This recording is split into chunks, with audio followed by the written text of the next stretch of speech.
The fishing news is brought to you by Interlux Marine Paint, Fanatics of Ocean City, Maxima Fishing Line, and Okuma. Well, all eyes, of course, are on Matthew. That deadly hurricane came up through the Caribbean, and it's barreling northwards along the coast. Now, you take a look at that. That's a frightening-looking clown, if I must say so. I'm Jim Hutchinson with the New Jersey, Delaware Bay edition of the Fisherman magazine. Track that photo, actually, from SpaghettiModels.com. And it shows Matthew traveling northeast along the southeast coast before shooting eastward, right past the tip of Cape Hatteras, North Carolina. Also checking on weatherunderground.com, which shows much the same scenario. Coastal homeowners, folks with boats, of course, keeping an eye on the storm, Delaware up into New Jersey and all along the south shore of Long Island.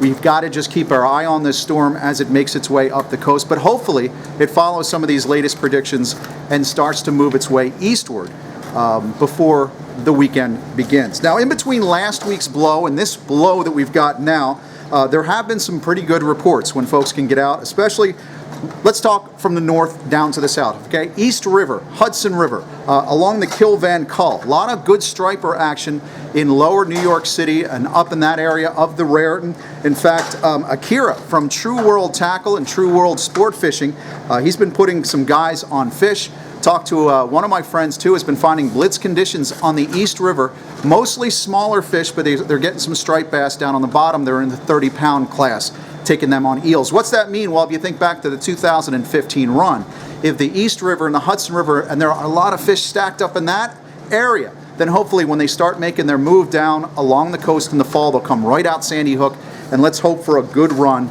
like we had in 2015. Now, Nick Maraglia, he checked in with Betty and Nix this week, saying, quote, find the current, find the fish. He's been hitting stripers at night on darters. So, of course, we have that storm swell, a lot of bait in the wash, good indication on what works, Central Jersey coast and the North Jersey coast. Meanwhile, down in South Jersey, less of a striper bite in the front, but we talked to Noel at One Stop Bait and Tackle, who said that T-Jetty continues to give up quite a few good-sized tog this time of year. I also got an email from Ben DeFreitas this week, Ben Doritas, who was togging Little Leg Inlet along the back bay there, probably along the sod banks, but he hooked up with a couple of good-sized sheep's head as well. So despite the fact that we are in the fall, still warm water conditions, and you got to wonder if some of these species didn't jump back in lee of that storm.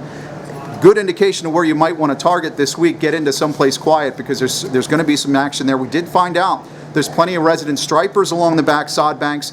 Maybe hook up with a couple of those sheep's head as well, or perhaps a tog. Speaking of tog, don't forget Lewis Harbor Marina has a month-long tog tournament that's going through October 31st. You can get down there in Delaware and score some tog. If you want to find details, visit Lewis Harbor Marina.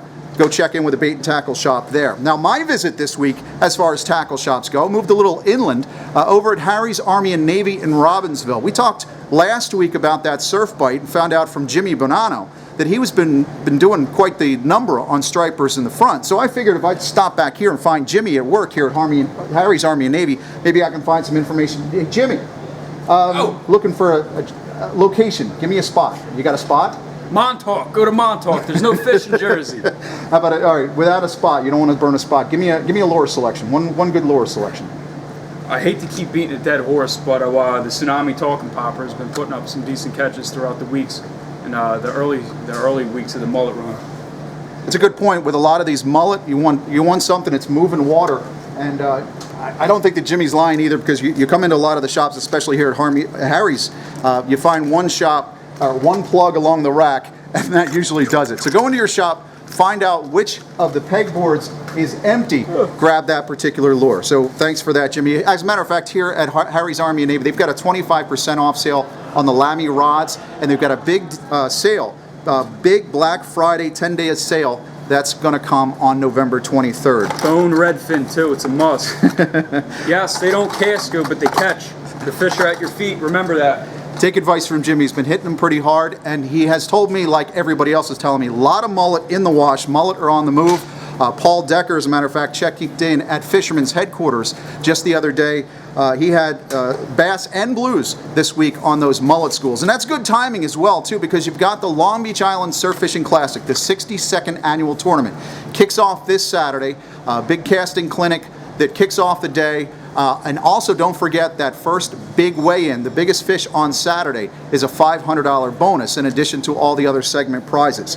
Speaking of tournaments, don't forget Captain Frank Crescitelli. He's in the October edition of the Fisherman magazine. Well, Captain Frank and Wade Boggs have had an invitation to represent Team USA in Mexico for a big world championship, a big game world championship. That's going to happen in November. You can help sponsor Frank's go-around representing the United States to get over there and fish on our behalf. He's got a couple of different sponsorship levels. You can get a t-shirt, you can get a Team USA t-shirt, you can also get a Wade Boggs autographed ball. If you want to find out more information, go find me at Facebook. All right, go find me at Facebook. I've got some information up there. Now, you do have some opportunities before the conditions get bad. We're hoping to last the weekend. There's a pretty big swell. The good news is that the tuna arrived again, especially down around the Wilmington Canyon. We're expecting the Hudson to turn on at any day as well. The Mushin was out Saturday and Sunday into Monday, I should say. And Captain Allen called it a wide open bite, 70 to 75 pound yellowfin on the jig.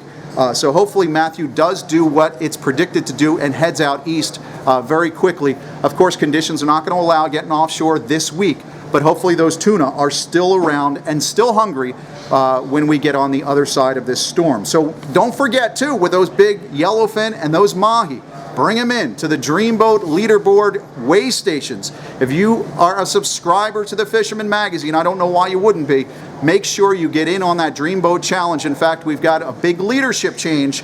You can go find out all the details. It looks like the inshore possibilities may be what puts somebody in a brand new cobia center console in 2017. Listen, you can find all the details right now over at thefisherman.com, and we'll see you next week here at the Fisherman magazine. The fishing news is brought to you by Interlux Marine Paint, Fanatics of Ocean City, Maxima Fishing Line, and Okuma.